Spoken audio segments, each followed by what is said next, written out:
Alexandre Dubé. Il y a plusieurs centaines de citoyens qui se sont réunis hier dans Montréal-Nord, à proximité du poste de quartier 39, pour exprimer leur mécontentement, leur dégoût face à la situation actuelle et aux gestes qui sont reprochés à ces 16 policiers qui sont visés par toutes sortes de sanctions. Il y en a qui sont suspendus, il y en a qui sont réaffectés, après avoir posé des gestes complètement inacceptables, racistes, dégradants.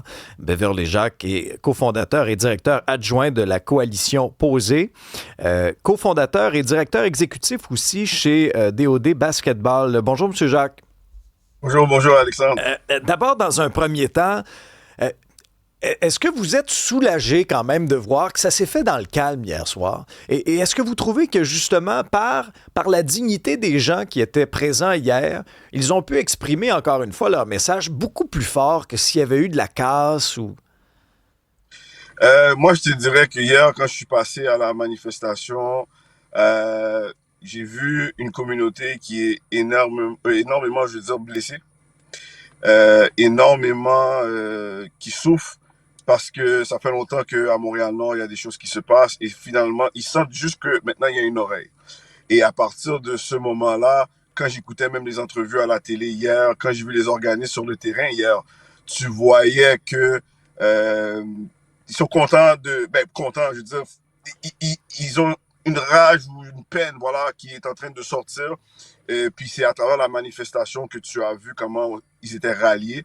Puis quand je parle de manifestation, il y avait de toutes sortes de couleurs là-bas. Ce n'était pas juste une seule communauté. Il y avait plusieurs personnes de plusieurs communautés qui étaient là-bas.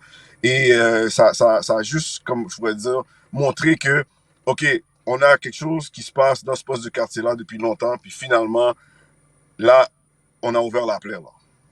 Quelle est la suite des choses dans votre esprit? Parce que le ministre de la Sécurité intérieure, Yann Lafrenière, lui, a posé un premier geste. Il a nommé un observateur indépendant. Est-ce que dans votre esprit, c'est suffisant ou il faut aller plus loin? C'est déjà une première bonne étape parce que hier, qu'est-ce que j'entendais beaucoup dans la manifestation, c'est en anglais beaucoup, là, tu ne peux pas laisser la police investiguer sur la pollution. Tu peux pas faire des choses internes. Les gens se plaignaient beaucoup de ça. Ils veulent comme un ombudsman ou quelqu'un de l'extérieur qui va frapper le marteau là, sur qu'est-ce qui ne va pas dans le corps policier au Canada. Pas au Canada, j'allais dire au Québec, mais surtout à Montréal. La suite des choses, vous dites, c'est quand la police enquête sur la police, parfois il y a toute la notion aussi de distance. Est-ce qu'il va falloir, pour rebâtir un peu cette confiance-là, s'assurer que l'enquête soit faite là, avec une certaine distance, là, avec une certaine indépendance, pour qu'il n'y ait pas justement, encore une fois, qu'on entende encore « on sait bien, ils se sont protégés entre eux ». Ben oui, parce que, comme j'ai dit, je l'ai mentionné, étant, comme j'ai dit, faisant partie du comité aviseur du SPVM, je l'ai mentionné plusieurs fois que le bureau d'enquête, là, il fonctionne pas parce que c'est quoi les accusations qui se sont portées sur plusieurs des dossiers à Montréal? Ça fonctionne pas. Même chose si tu regardes à la Rive-Sud. Ça fonctionne pas, cette manière-là, parce que les résultats, pour l'instant, on les voit pas. Puis la distance, l'impartialité, quelqu'un ou un corps, comme j'ai dit, qui va venir, puis vraiment investiguer, puis être punitif, mais qui va rendre justice, voilà. Le bon mot, c'est rendre justice, voilà. Je veux vous entendre aussi sur toute la notion de racisme systémique. Oui. Il y a eu, entre autres, la première ministre, Christine Fréchette, qui n'a pas voulu s'avancer. Elle n'est pas allée là. Avant ça, François Legault non plus. Est-ce que c'est déterminant, ça, de le reconnaître pour passer à autre chose? Ou là, on est occupé à faire un débat de mots, un débat sémantique, puis pendant ce temps-là, on ne s'attaque pas au problème, là?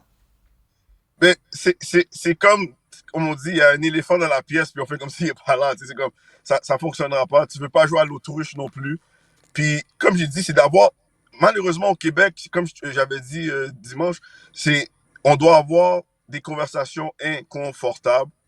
Puis, il faut qu'on les règle ensemble. Pourquoi? Parce que, comme j'ai dit, le Québec, présentement, ne va pas bien, économiquement, culturellement, dans la société tout court, la jeunesse aussi. Comme il y a tellement de choses qui se passent.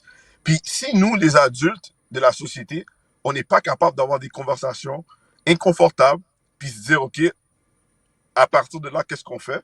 Mais c'est quoi les exemples qu'on laisse aussi à la jeunesse? Parce que là, la jeunesse, là, eux, c'est le futur de la société. Puis la jeunesse est en train de se dire, hey, si ils sont pas capables de s'entendre entre eux, la police ne veut pas me protéger, moi, mais on est en train de préparer une jeunesse qui va qui va fonctionner différemment dans la société, puis ça peut ne pas aller de la manière qu'on aurait voulu qu'elle aille, justement. Puis ça, c'est des conséquences de tout ce qu'on fait. Parler de la jeunesse, dans ce qui ressort aussi sur les 16 policiers qui sont visés, la plupart, ce sont des jeunes policiers, avec moins de 5 ans d'expérience. Ouais. Qu'est-ce que ça vous dit, ça? Justement, j'en ai parlé aussi, comité aviseur, formation à Nicolet. Tu peux pas... Tu sais, hier, quelqu'un a dit quelque chose dans la manifestation que je connais. Il a dit, pour avoir des policiers, par exemple, à Montréal ou à Laval, et même à Rive-Sud, il y a un moment où tu dois comprendre, tu ne peux pas mettre n'importe qui dans ces régions-là. Tu ne peux pas mettre quelqu'un qui ne connaît pas la réalité des régions dans ces régions-là, parce que c'est peut-être la première fois qu'il va être en contact avec une grande communauté comme ça, puis ça se peut qu'il ait des biais inconscients. S'il les a jamais peut-être rencontrés ou whatever, c'est la même chose que si tu prendrais quelqu'un de Montréal puis tu l'amènes par exemple au Saguenay, là, il connaît pas la réalité de là-bas, du village, là, dans ces coins-là. So, ça se peut, ça fonctionne pas, ça se peut qu'il y a un bris social, puis à partir de là, il faut qu'il construise cette relation-là. Mais si on prend pas le temps de la construire, ben c'est sûr qu'on va avoir des conséquences comme ça. Hein. Beverley Jacques, cofondateur et directeur adjoint de la Coalition Posée. Merci beaucoup. Merci encore, Alexandre Dubé. Salut.